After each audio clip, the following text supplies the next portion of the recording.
स्वार्थ। मेघना एक विवाह समारोह में शामिल होने के लिए अपने दो बच्चों के साथ तैयार हो रही थी और उन्हें देखकर उसकी बहनों के बच्चे उछल रहे थे।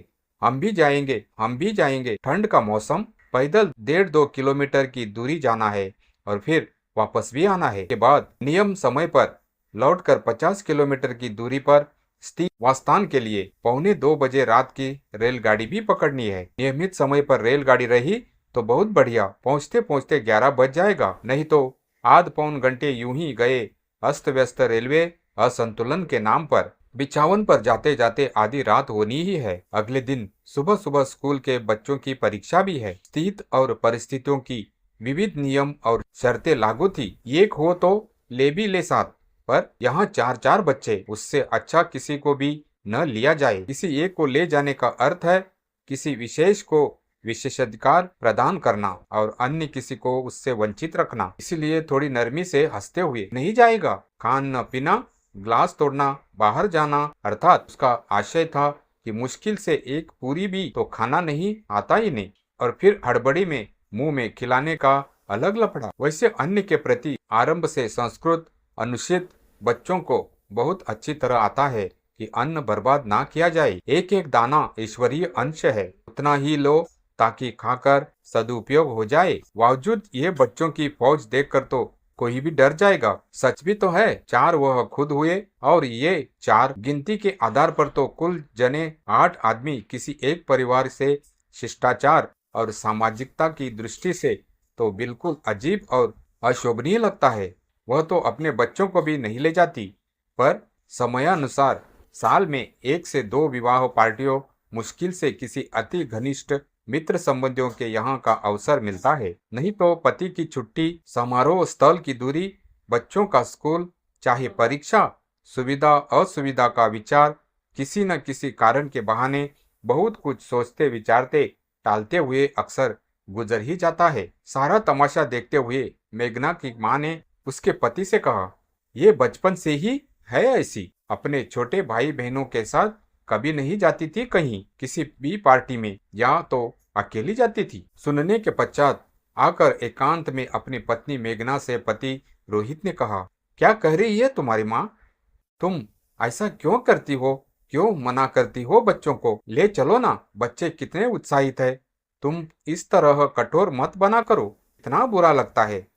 फिर बच्चों से बोले, चलो चलो, हम सभी चलेंगे पार्टी में, जल्दी तैयार हो जाओ सभी। जिसे सुनकर बच्चों में उत्साह की लहर दौड़ पड़ी। विजित भाव लिए झटपट तैयार होने लगे। अंततः सभी के तैयार होने पर 2 वर्षीय नन्हे को छोड़कर सभी गए। यद्यपि सबसे ज्यादा वही उतावला था। जनवरी के सर्द मौसम का प्रभाव देखकर बहुत मुश्किल से रोका गया था, जिसके कारण वह देर तक रोता रहा। कोई नहीं जाता तो बड़ी बात नहीं होती, पर अन्य 3 गए। उस नन्हे दिल दिमाग में उत्सुकता की पहाड़ खड़ा करने के लिए इतना ही पर्याप्त है। मेघना की सोच इस विषय में हमेशा सकारात्मक ही रही है। बावजूद नकारात्मक दृष्टि से छोटे भाई बहनों की शिकायतें अक्सर सुनकर अनसुना करती रही, पर माँ न समझे इससे बड़ा दुर्भाग्यपूर्ण क्या होगा, सोचती हुई गहन मंथन करने पर बाध्य हुई थी। क्या वाकई में इतनी स्वार्थी हूँ अपनी माँ भाई बहनों की दृष्टि में? अभी भी मेरी सोच और समझ से क्या परिचित नहीं हो पाए वो? प्रत्येक बात के दोनों पक्षों पर विचार करना भी तो जरूरी है। आखिर स्वार्थ क्या था मेरा? छोटों को अवसर देना, अनावश्यक उनके साथ शामिल ना होना या ना करना। अक्सर आदमी कई बार अपने आर्थिक और सामाजिक कारणों से कुछ सीमाओं में बंध जाता है, जिस पर विचार करना अति आवश्यक ही नहीं, एक सामाजिक दायित्व भी तो बन जाता है। कई बार चाहे अनचाहे कटौतियों के साथ कुछ समारोह संपन्न होते हैं। ये उनके आर्थिक संकुचित व्यवस्था भी तो हो सकती है। कभी कभी कुछ लोगों की स्वाभाविक कंजूसी भी होती है। व्यवस्था करेंगे 100 की, पर न्योता 200 से 500 लोगों को कर देंगे। उपहार के स्वार्थ जैसी अनोखी मानसिक प्रवृत्तियों से भी अस्वीकार नहीं किया जा सकता है। सस्ती खराब व्यवस्था के कारण सामूहिक विषाक्त भोजन के शिकार भी तो जाने अनजाने लोग बनते हैं। जरूरी नहीं कि प्रत्येक रिश्ता परिचयात्मक संबंध उतना ही गहरा और आत्मीयतापूर्ण हो।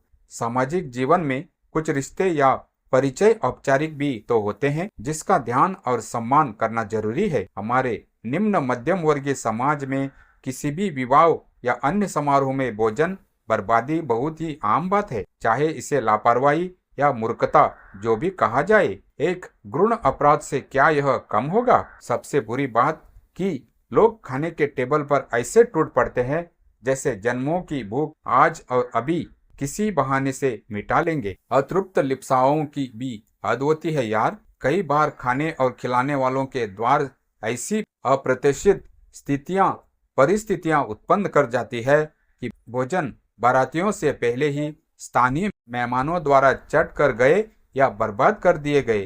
फिर ऐसे में तो मान सम्मान और प्रतिष्ठा की भी बात बन जाती है। स्थानीय दुकानों से तब लड़की के पिता को भोजन की या राशन की आकस्मिक व्यवस्था करनी पड़ गई थी। वो तो बाजार दुकान और दुकानदार नजदीक उपलब्ध था तो संभाल ली गई। संबंधित आपातकालीन समस्या नहीं रहने पर क्या होता? अक्सर ऐसी कई घटनाएं या बातें देखने सुनने में मिल जाती है। मेघना जब इतनी समझदार हो गई तो इन बातों पर बहुत गौर करती हुई अनावश्यक भीड़ या हिस्सा बनने से कतराने लगी। खाने पर कोई निमंत्रण दिया है तो इसका ये मतलब थोड़ी है कि पूरा घर परिवार उठकर चला जाए। इस तरह फिर दूसरों के सीमित संसाधनों का दुरुपयोग कर सत्यानाश किया जाए। अपनी समझ से अपने छोटे भाई बहनों को अवसर देने के उद्देश्य से वह बचपने वाली भावना से मुक्त पार्टी में शामिल होकर खाने के प्रति लालच से दूर रहने लगी। जाओ तुम लोग जाओ, मैं नहीं जाऊंगी कहकर हमेशा टाल जाती। सचमुच ऐसा ही होता था कि सभी को भोजन कर अपने पढ़ाई या किताबों कहानियों में व्यस्त रहकर संतुष्ट रहकर सामाजिक दुनिया से कटी हुई दूर रहती। इस तरह का ये परिपक्व उदारतापूर्ण उसका वैदिक समझदारी भरा त्याग था, पर उसके अपनों की दृष्टि में अपने छोटे भाई बहनों के प्रति असंवेदनशील असहिष्णुता भरा भावनात्मक लगाव की कमी उजागर होने वाली हीनता का परिणाम दिखता।